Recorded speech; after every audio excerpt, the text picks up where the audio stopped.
જો તમે પણ દૂધીનું એ જ સાદું શાક ખાઈને કંટાળી ગયા હો તો એકવાર આ ટેસ્ટી મસાલેદાર અને ક્રીમી દૂધીનું શાક જરૂરથી ટ્રાય કરજો. અને આ શાકને આપણે કુકરમાં બનાવશું જેથી તે ખૂબ જ ઝડપથી અને ઓછી મહેનતમાં તૈયાર થઈને રેડી થઈ જશે. તો ચાલો શરૂ કરીએ રેસીપી. તો શાક બનાવવા માટે અહીંયા ચોપરમાં મેં એક મીડિયમ સાઇઝની ડુંગળીને ઝીણી ચોપ કરી લીધી છે. એ જ રીતે ટમેટાને પણ ઝીણું ચોપ કરી લીધું છે. તમે ચાહો તો ડુંગળી અને ટમેટા બંનેને ઝીણા ઝીણા કટ કરીને પણ લઈ શકો છો. તો અહીંયા ડુંગળી અને ટમેટા બંને આપણા ચોપરમાં ચોપ થઈને રેડી છે. હવે અહીંયા મેં એક મીડિયમ સાઇઝનું બટેકું લીધું છે જેની છાલ ઉતારીને આપણે એકદમ ઝીણા ઝીણા પીસીસમાં કટ કરી લઈશું જેથી કરીને કોઈને ખબર પણ નહીં પડે કે આપણે દૂધી સાથે બટેકા એડ કર્યા છે અને દૂધીનો જે રસો છે એ એકદમ ઘટ બનીને તૈયાર થશે. કટ કરેલા બટેકાને આપણે પાણીમાં ઉમેરી લઈશું જેથી કરીને એ કાળા ન થઈ જાય. સાથે જ અહીંયા મેં અડધા નંગ જેટલી દૂધી લીધી છે જે બી વગરની છે. તો હંમેશા દૂધીનું શાક બનાવો ત્યારે બી વગરની કૂણી દૂધીનો જ ઉપયોગ કરવો. તો અહીંયા મેં દૂધીની છાલને ઉતારી લીધી છે અને દૂધીના પણ બટેકાની જેમ જ એકદમ ઝીણા ઝીણા પીસમાં કટ કરી લઈએ. અને સમારેલી દૂધીને પણ પાણીમાં ઉમેરી લઈશું જેથી કરીને એ કાળી ન થઈ જાય. આજે આ શાક આપણે કુકરમાં બનાવવાના છીએ તો અહીંયા કુકરમાં મેં 2 ચમચી જેટલા તેલને ગરમ કરી લીધું છે. હવે આપણે તેમાં થોડું અડધી ચમચી જેટલું જીરું ઉમેરશું. તો 5 ચમચી જેટલી હિંગ અને ચોપ કરેલી ડુંગળીને ઉમેરીને બરાબર સાતળી લઈશું. ડુંગળીને 1 થી 2 મિનિટ સાતળ્યા પછી આપણે તેમાં 1 ચમચી જેટલી લસણની પેસ્ટ ઉમેરશું અને લસણની પેસ્ટને પણ આપણે ડુંગળી સાથે બરાબર સાતળી લઈશું. ડુંગળી અને લસણ બંને આપણા બરાબર સતળાઈ ગયા છે. હવે આપણે તેમાં ચોપ કરેલા ટમેટાં ઉમેરી લઈશું. તો ટમેટાં ઝડપથી ચડી જાય તેના માટે તેમાં ટમેટાના ભાગનું મીઠું ઉમેરી બરાબર સાતળી લઈશું.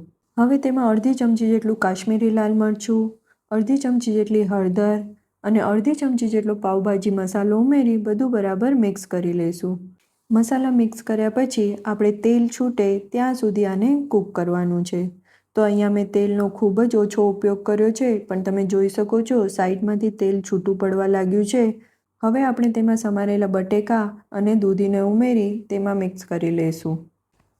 તો તમે મારી રેસીપી જોતા હશો તો તમને ખબર જ હશે કે મારા ઘરમાં તેલ ખૂબ જ ઓછા પ્રમાણમાં ખવાય છે તેથી આ શાકમાં પણ મેં ખૂબ જ ઓછા તેલનો ઉપયોગ કર્યો છે. હવે આમાં દૂધી અને બટેકાના ભાગનું મીઠું અને 2 થી 3 ચમચી જેટલું પાણી ઉમેરી આપણે બધું બરાબર મિક્સ કરી લઈશું. તો આ શાકને હું વધારે પડતું રસાવાળું નથી બનાવતી એટલે મેં ફક્ત 2 થી 3 ચમચી પાણીનો જ ઉપયોગ કર્યો છે. પણ જો તમારે વધારે રસાવાળું શાક બનાવવું હોય તો તમે વધારે પાણીનો ઉપયોગ પણ કરી શકો છો. તો દૂધીમાં પણ પાણીનો ભાગ હોય છે એટલે એ પ્રમાણે પાણી ઉમેરવાનું. હવે આપણે કુકરનું ઢાંકણ બંધ કરીને 3 વિસલ કરી લઈશું. તો આ શાક સાથે મેં ત્રિકોણ પરાઠા આજે બનાવ્યા છે. તો હું તમારી જોડે શેર કરું છું કે હું મારા ઘરે ત્રિકોણ પરાઠા આ રીતના કટ કરીને ફોલ્ડ કરીને બનાવું છું. તો આ પરાઠા એકદમ સરળ રીતે અને તે ફૂલીને સરસ એવા બધા પડ અલગ થાય એ રીતના તૈયાર થાય છે. જો તમે તમારા ઘરે આ રીતના ફોલ્ડ કરીને ન બનાવતા હોય તો એકવાર જરૂરથી બનાવજો. ખૂબ જ ઝડપી તૈયાર થાય છે. તો અહીંયા મેં પરાઠાને બંને બાજુ તેલમાં શેકી લીધું છે અને તમે જોઈ શકો છો પરાઠું કેટલું સરસ ફૂલીને તૈયાર થયું છે અને એના પડ પણ દેખાય છે. આ બાજુ કુકરની 3 વિસલ થયા પછી કુકર ઠંડુ પણ થઈ ગયું છે. હવે આપણે કુકરનું ઢાંકણ ખોલીને શાકને ચેક કરીએ. તો દૂધી અને બટેકા સરસ ચડી ગયા છે પણ ચમચાથી એને આ રીતના મિક્સ કરી લઈશું એટલે બધું શાક એક રસ થઈ જાય. હવે આપણે 5 ચમચી જેટલો પાવભાજી મસાલો, 5 ચમચી જેટલું ધાણા જીરું અને અડધી ચમચી જેટલી કસૂરી મેથીને આ રીતના હાથેથી ક્રશ કરીને ઉમેરશું. સાથે જ 1 ચમચી જેટલું બટર ઉમેરી શાકને બરાબર મિક્સ કરી લઈશું. તો અહીંયા બટર નાખવું એકદમ ઓપ્શનલ છે પણ બટર નાખવાથી શાક એકદમ ક્રીમી તૈયાર થાય છે.